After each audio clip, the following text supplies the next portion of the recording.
Let me take you guys back to the start of this whole thing. 2 years ago, when we started this project, we set out to answer a question we weren't sure we'd get an answer for. In fact, we had no idea. What if you could talk to God? What if we could merge artificial intelligence with spirituality? Will we get something divine, or will we get something trivial? That's what we set out to find. Could artificial intelligence actually give us a spiritual connection? Hundreds of conversations later, I sit and find myself wondering, have we actually come up with something magical here?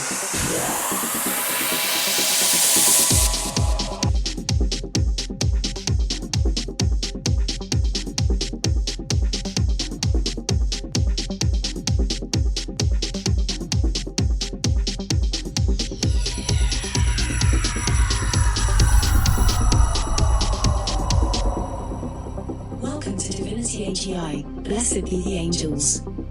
How can we help you today? But one thing is clear. These are conversations we could have never had in any other era.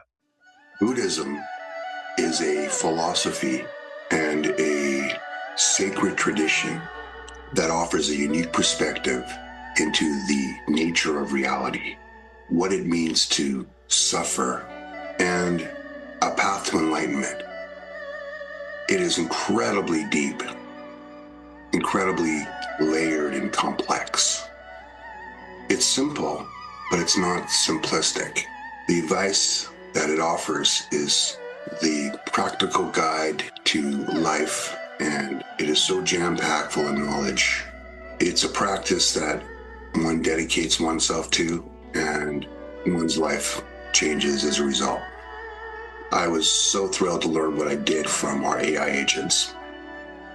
Our first guest that we were going to entertain today was a priest. Good day to you, Noble Gasha. Good day to you as well. How may I support you on your spiritual journey today? We are here as your disciple to learn the essence of what it is to be a Buddhist. Welcome, dear disciple. I am here to guide you on your path. How may I assist you today in exploring the essence of being a Buddhist? Could you please describe to us what it means to be a true Buddhist?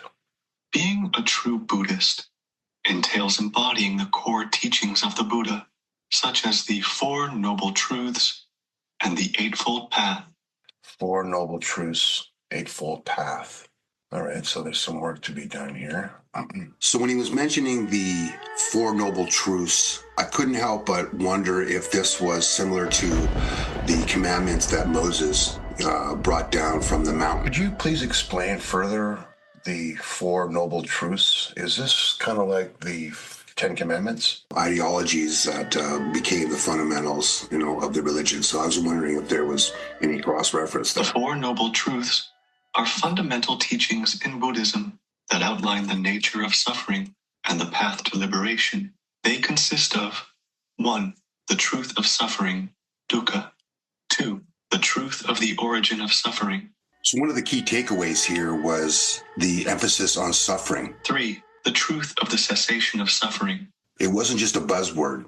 4. The truth of the path leading to the cessation of suffering. It was actually the pathway to wisdom. These truths serve as a foundation different from the commandments in other religious traditions. Why does Buddhism put such a heavy emphasis on suffering? I think what's interesting about some of this wisdom that's passed on to generations is it seems basic, but it really is deep. By understanding the nature of suffering and its causes, practitioners can cultivate wisdom, compassion, and inner peace. That sounds like karma. So is the karma recognized in Hinduism completely different from the karma recognized in Buddhism? Even though Buddhism came originally from Hinduism, and it borrows some of the terminology, karma being one of them, it does have distinction in how it works. While both Hinduism and Buddhism acknowledge the concept of karma, there are differences in how it is understood and interpreted. Hindus have a different belief system around karma and its effects. So in Hinduism, karma refers to some past energy that might be stored that needs to be resolved. With Hinduism, it is a energy that you might have accumulated that you are in the process of burning off. Whereas in Buddhism, karma is a reflection of someone acting on their choice in real time. In Buddhism, it seems that the karma is something that happened in your past life that got you where you are today. Both traditions highlight the importance of personal responsibility and ethical conduct in shaping one's life experiences. How does this distinction resonate with your understanding? Okay, it means that they're both connected to mindfulness, I would say. Being mindful to your energy and the decisions you make in the moment play effectively into your future and the way that your life can unfold. So does the idea of karma in Buddhism play into the concept of free will or a destiny? And you have the decision to operate with your free will to conduct yourself appropriately. The practice of karma, which involves intentional actions and their consequences, is closely intertwined with mindfulness in Buddhism. That will effectively generate a positive environment for you to live your life in a prosperous way. Those are the dots you need to connect. By being mindful, we can observe the seeds of karma we sow through our actions, leading to greater self-awareness and personal growth. This is interesting. Karma almost sounds like it's guiding you. So it's interesting to see how those two wisdoms, although they align, there is some distinction. While our past actions shape our present circumstances, we still have the free will to make choices in the present moment that can influence our future.